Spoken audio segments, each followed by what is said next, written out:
Hey everybody, happy Monday. This is Matt here at the Home for Wayward Records. I wanted to talk to you about some new things I got in over the last week and some used items that I picked up, and just a short mention of a book I just finished.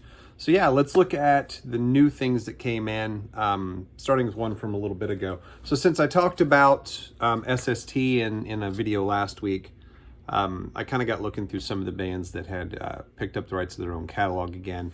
And I realized I really wanted to pick up another copy of Meat Puppets 2, and this one is back in possession of the Meat Puppets.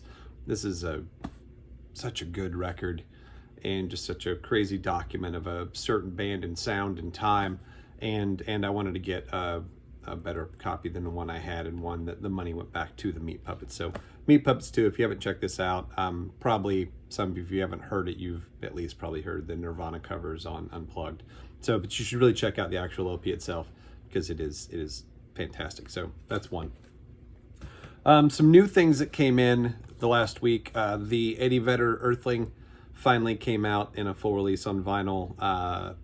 The digital copy and CD came out in February, but it just now came out. And I like this one a lot. This is, I think I said this morning when I posted it, there's some stuff on it almost sounds more like, and this is not a bad thing at all, almost like a Tom Petty styled solo album. I mean, it kind of has that feel at times. It's a rock and roll record.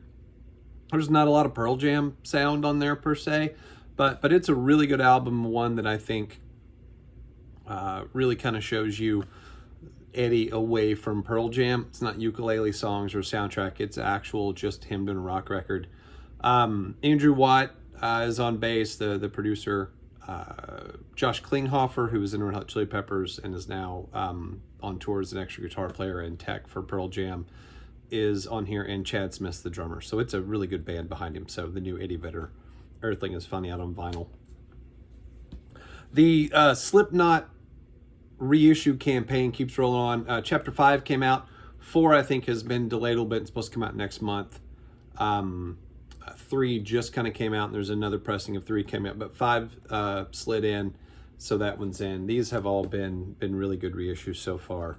So Slipknot Chapter 5, the gray chapter, is out and arrived. One that I'm probably relatively alone in this, Danzig 666, Satan's Child. Really after 4 and the breakup of that original band, it goes downhill pretty quick. 5 is relatively terrible. I still own it, it's over there.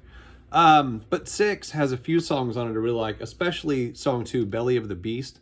I think is probably one of the best songs he's done since 4, and probably one of the last really good Danzig songs. I like it a lot. What is it on Death Red Sabaoth? I think there's Hammer of the Gods. I like that song too, but it has been very thin from there. So Danzig 666, Satan's Child. This is on kind of a black swirl. These are Cleopatra. They've been putting out, they put out 5, the reissue for that, on some multiple colored vinyl. And then they put this one out. It's sort of like a red, smoky colored vinyl and has Danzig nudie pics and stuff on there, like you would expect out of Glenn at this point. So anyway, that one, your mileage may vary. This one I was very excited about, Red Lorry, Yellow Lorry, Talk About the Weather. This is a fantastic British post-punk, loud. It's pretty short overall, but this is a great record. This has had one reissue a few years ago. This one is actually on Drastic Plastic out of Omaha. They do some really great reissues. It's like a smoke-colored vinyl. I'll pull that out and check it out. I listened to it this morning. It is a great sounding reissue. I am so happy to finally own a copy and have it in. Like I said, you can kind of see it's a little smoky in there. Red Lorry, Yellow Lorry, Talk About the Weather. Such a great album. So those are the new or reissue things I grabbed last week, but I had some incredibly good luck with used things this last week also. Starting off with, I was so happy to find this. Alice Coltrane, Reflections on Creation and Space, a 5-year view. Ex-wife of John Coltrane, harp, spiritual jazz. I mean, there's just some incredible incredible stuff on here. I'll admit you kind of have to be in for it, but if even you like, there's bits of, you can hear now, there's Alice Coltrane's style in the music of Kamasi Washington, and even like Sons of Kemet and things like that, Shabaka Hutchings. There's Alice Coltrane in there, and she was such a trailblazer, and this is such a good comp of stuff. This came out in, I believe it was 73, so this is good early stuff. I've never seen this in a while before, so I was more than a little excited to find it, and it is really great. I need to clean up side 4 a little bit, but the rest of it is in really, really great shape, and I'm super excited to add this to the collection. If you haven't checked out any Alice Coltrane, do yourself a favor, at least go pull some things up and see what you think. Vangelis, I found Opera Sauvage. I found a excellent copy of that this weekend. I was shocked to see this in there. I was shocked to see it in the shape that it's in. This is such an incredible soundtrack and an album of his. If you like the music for Blade Runner, that is this style. It is so in that same vein, just so different and futuristic and interesting. I am so excited to have found a copy of this. And this wasn't even, so I found this with 2 other records. This wasn't even the one I was the most excited about, and I am so incredibly stoked to have a copy of that. So what am I really excited about? If you dig a lot, finding any King Crimson records in the used bin is pretty rare, especially the early stuff. And I found 2 this weekend, and in a place where I would not expect to find any King Crimson records used. King Crimson, Starless, and Bible Black. This record is in amazing shape. This is such a good album, and just I don't know where to start with King Crimson. By this time, this is kind of, Robert Fripp is the only steady in King Crimson, really, and by this album, which is only, I think, like 73 or 74, it doesn't say on the back. I think it's 73. They're already on like King Crimson 3.0 at this point, but this is such a great record. They recorded some of this live as a 4-piece. It is a great record, and I was excited to find this, and the vinyl's in such good shape. But even bigger than that, Larks Tongues in Aspic. I found this one also.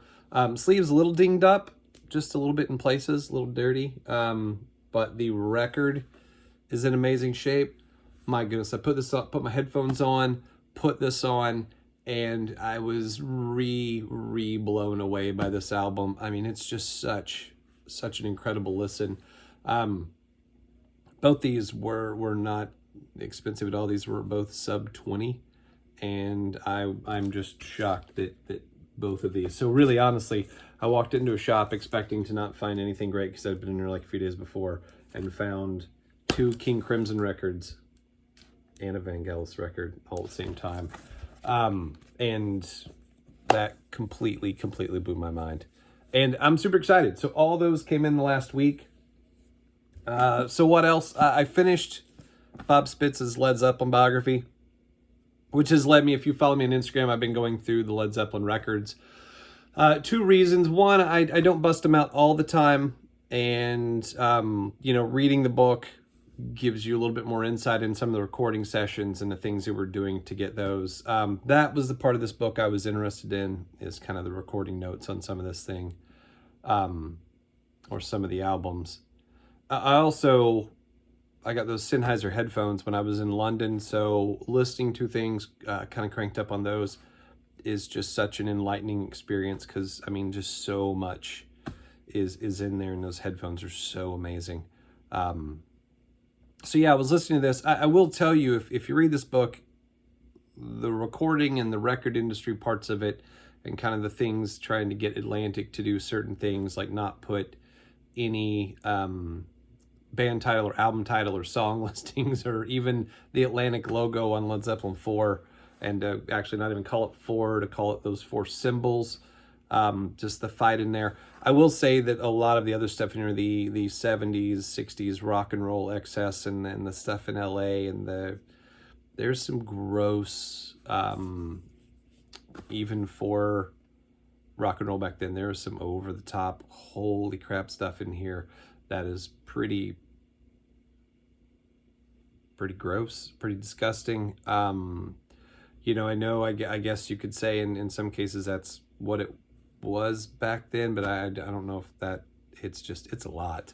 So caution if you're looking for the info about the recording stuff and kind of how the band came together. Really, honestly, I thought the best part of this entire book was everything before they became Led Zeppelin, the Jimmy stuff in the Yardbirds, and you know, playing with Jeff Beck and all those things, and then the studio work that he did, and the studio work John Paul Jones did. That stuff was actually, to me, more interesting than a lot of the rest of it. But it's a good, if you know, kind of feel like you need a shower afterwards. So take that as you will. I wanted to read it. I did. It was a good book. I got a lot of music books. This is not probably the worst thing I have read about some stuff that's going on. But it's pretty over the top. So Led Zeppelin, the biography, Bob Spitz, check that out. And yeah, so that's it for today. Know that I am sort of back at work, so videos are going to be, I'm trying to find a good way to get those out, and what days will work best. So I'm at work tomorrow. Probably the next video will be, might be Thursday again. So I'm going to try to do 2 a week at least, possibly 3, and we'll figure it out from there. So hope you enjoy this. Check some of this stuff out. Definitely go, please check out Al's Coltrane and Red Lorry, Yellow Lorry. I think those are my 2 big picks for the week. If you already know who King Crimson is, you already know those records and didn't need me to tell you they were great. So that's it. Have a good week, and I will talk to you soon.